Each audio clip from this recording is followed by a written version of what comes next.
మనమంతా చదువుకున్న చరిత్రలో ఈ వేల సంవత్సరాల మానవ ప్రయాణంలో యుగాలు మారడం వెనుక ఏదైనా ఒక నమూనా, ఒక ప్యాటర్న్ ఉందంటారా? అంటే ఒక యుగం ముగిసి ఇంకో యుగం మొదలవడానికి కారణమయ్యే సంఘటనలు మళ్లీ మళ్లీ రిపీట్ అవుతాయా? ఈరోజు మనం దీన్నే కొంచెం లోతుగా చూద్దాం. ఇప్పుడు మన చుట్టూ చూస్తే వాతావరణ మార్పులు, దేశాలు దాటి వస్తున్న వలసలు, ఈ మధ్య మనం చూసిన మహమ్మారులు, ఇవన్నీ చూస్తుంటే మనం కూడా ఒక కొత్త యుగం అంచున ఉన్నామా అనే అనుమానం రాకమానదు కదా. అందుకే గతాన్ని అర్థం చేసుకుంటే బహుశా మన వర్తమానం, భవిష్యత్తు గురించి కూడా ఏమైనా క్లారిటీ వస్తుందేమో చూద్దాం. సరే, ఈ ప్రయాణంలో మనం ఏం చూడబోతున్నామంటే మొదటగా అసలు చరిత్రను ఎలా కొలుస్తారో తెలుసుకుందాం. ఆ తర్వాత ప్రాచీన ప్రపంచం నుండి మనం జీవిస్తున్న ప్రపంచం వరకు ఒక చిన్న ప్రయాణం చేద్దాం. చివరగా అసలు పాయింట్కి వద్దాం. ఈ మార్పుల వెనుక ఉన్న ప్యాటర్న్ ఏంటో కనుక్కుందాం. రైట్, ఇక మొదలుపెట్టేద్దాం. అన్నింటికన్నా ముందు చరిత్రకారులు కాలాన్ని ఎలా విభజిస్తారు, ఎలా కొలుస్తారు, ఆ బేసిక్స్ చూద్దాం. ఇక్కడ ఒక ముఖ్యమైన తేడా ఉంది చరిత్రకి, చరిత్రపూర్వయుగంకి. సింపుల్గా చెప్పాలంటే మనిషి రాయడం మొదలుపెట్టినప్పట్నుంచి ఉన్నది చరిత్ర. దానికి ముందు కాలమంతా, అంటే రాతపూర్వక ఆధారాలు లేని కాలమంతా చరిత్రపూర్వయుగం అంటామన్నమాట. కాలక్రమాన్ని చెప్పడానికి రెండు పద్ధతులు వాడుకలో ఉన్నాయి. ఒకటి బీసీ బై ఏడీ, ఇది సాంప్రదాయ పద్ధతి. ఇంకోటి బీసీఈ బై సిఈ, ఇది ఇప్పుడు చాలామంది చరిత్రకారులు వాడుతున్న పద్ధతి. ఎందుకంటే ఇది ఏ మతానికి సంబంధం లేకుండా తటస్థంగా ఉంటుంది. కానీ గుర్తుంచుకోండి, రెండూ సూచించే సంవత్సరాలు మాత్రం ఒకటే. ఓకే, బేసిక్స్ అయిపోయాయే. ఇప్పుడు మనం అసలు ప్రయాణం మొదలు పెడదాం. ప్రాచీన ప్రపంచంలోకి అడుగు పెడదాం. అంటే మొదటిసారిగా రాయడం మొదలుపెట్టినప్పటినుంచి రోమన్ సామ్రాజ్యం పతనం వరకు. ఇదిగో, ఇది మన రోడ్ మ్యాప్. మనం ఈ 6 ప్రధాన యుగాల గుండా ప్రయాణించబోతున్నాం. ప్రారంభ కాంస్యయుగం నుంచి మనం జీవిస్తున్న ఆధునిక కాలం వరకు. చరిత్ర ఇక్కడే మొదలైంది. సుమేరియన్లు, ఈజిప్షియన్లు, సింధులోయ ప్రజలు, వీళ్లు మొదటిసారిగా రాయడం మొదలుపెట్టారు. అంతేకాదు, చక్రం, నాగలి లాంటి అద్భుతమైన ఆవిష్కరణలు కూడా చేశారు. మన జీవితాల్ని మార్చేసిన ఆవిష్కరణలు. అదే సమయంలో ఈజిప్ట్లో ఆకాశాన్నంటే పిరమిడ్లు కట్టారు. అంతా బాగానే ఉంది అనుకుంటున్న టైంలో ఒక పెను విపత్తు వచ్చింది. అది మనిషి సృష్టించింది కాదు, ప్రకృతి సృష్టించింది. ఒక భయంకరమైన వాతావరణ మార్పు. ప్రపంచవ్యాప్తంగా దాదాపు 100 సంవత్సరాల పాటు కరువు. దాని దెబ్బకి ఈజిప్టు, సుమేర్ లాంటి గొప్ప గొప్ప సామ్రాజ్యాలు కుప్పకూలిపోయాయి. కాని మానవజాతి మళ్లీ నిలబడింది. ఆ పతనం నుంచి కొత్త శక్తులు పుట్టుకొచ్చాయి. బాబిలోన్, కొత్త ఈజిప్షియన్ సామ్రాజ్యం లాంటివి. అంతేకాదు, చైనాలో, ఉత్తర అమెరికాలో, యూరోప్లో ప్రపంచమంతా కొత్త నాగరికతలు మొలకెత్తాయి. మళ్లీ ఇంకోసారి చరిత్రలో ఒక పెద్ద కుదుపు. సుమారు క్రీస్తుపూర్వం 1200లో మధ్యధరా ప్రాంతంలోని శక్తివంతమైన నాగరికతలు, గ్రీస్, ఈజిప్టు లాంటివి ఉన్నట్టుండి ఎందుకో తెలియకుండానే మాయమైపోయాయి. దీన్నే గ్రీకు చీకటి యుగమంటారు. అదొక పెద్ద మిస్టరీ. ఇక్కడ చాలా ఆసక్తికరమైన విషయమేంటంటే, ప్రపంచ ప్రసిద్ధి చెందిన ఎన్నో కథలు, ఇలియద్ లాంటి పురాణగాథలు, తోరా లాంటి గ్రంథాలు, అవన్నీ ఈ చీకటి యుగంలోనే జరిగాయని చెప్తారు.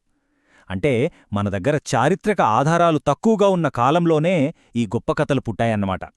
ఇక్కడ్నించి మనం చరిత్రను చూసే విధానమే మారిపోయింది. ఎలాగంటే, ఇనుపయుగం వరకు మనకు తెలిసింది రాజుల పేర్లు, వాళ్ళు చేసిన యుద్ధాలు, అంతే, రాళ్లమీద చెక్కినవి. కానీ శాస్త్రీయ పురాతన కాలమొచ్చాక హెరడోటస్ లాంటి రచయితలొచ్చారు.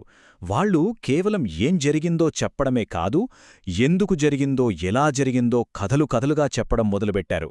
అసలైన హిస్టరీ బుక్స్ ఇక్కడే మొదలయ్యాయి. ఇది నిజంగా ఒక స్వర్ణయుగం. గ్రీస్, రోమ్లలో ప్రజాస్వామ్యం, సైన్స్ లాంటి గొప్ప ఆలోచనలు పుట్టాయి.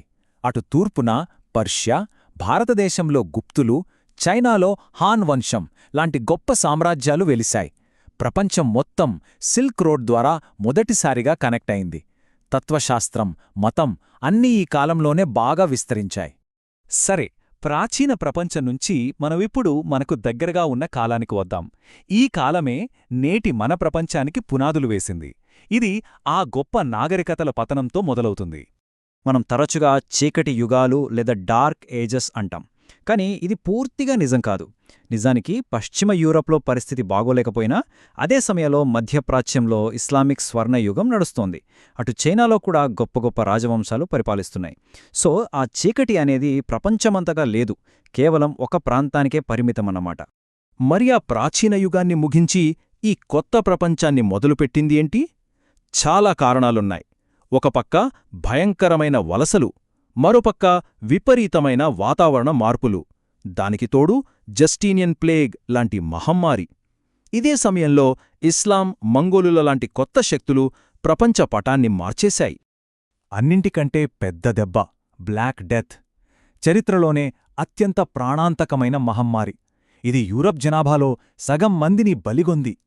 ఈ మహావిపత్తే మధ్యయుగాలను ముగించి పునరుజ్జీవనానికి, అంటే ఒక కొత్త ఆలోచనా విధానానికి దారితీసింది. ఇక మనం ఆధునిక యుగంలోకి వచ్చేశాం. ఇక్కడినుంచి మార్పుల వేగం రాకెట్ల దూసుకుపోయింది. పునరుజ్జీవనం, వలసవాదం ప్రపంచాన్ని కొత్తగా చూసేలా చేశాయి. తర్వాతొచ్చిన పారిశ్రామిక విప్లవం మన పని విధానాన్నే మార్చేసింది. ఇక సాంకేతిక విప్లవం, దాని మధ్యలోనే మనమిప్పుడున్నాం.